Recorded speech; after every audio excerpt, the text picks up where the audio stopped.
বিয়ের আগে বাবা মা দুজনেই বলতো, এত দেরি করে ঘুম থেকে উঠছিস, লোকের বাড়ি গিয়ে কি করবি?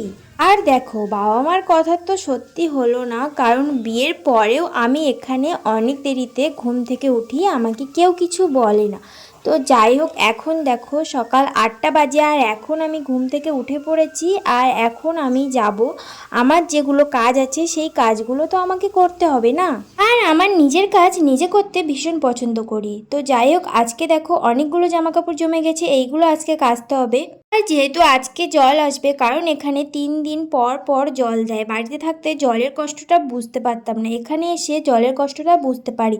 তো দেখো, তারপরে ঘর বাইরে সব জায়গায় ঝাড় দিয়ে নিচ্ছি। আর তারপরে দেখো এখানে চলে এসেছি ব্রাশ করতে। আর দেখো, বাইরের পরিবেশে হাঁটতে হাঁটতে ব্রাশ করতে আমার তো খুব ভাল লাগে। তো চলো, আজকে ভিডিও এই পর্যন্ত, দেখা হবে পরের ভিডিওতে। সবাই ভালো থেকো, বাই।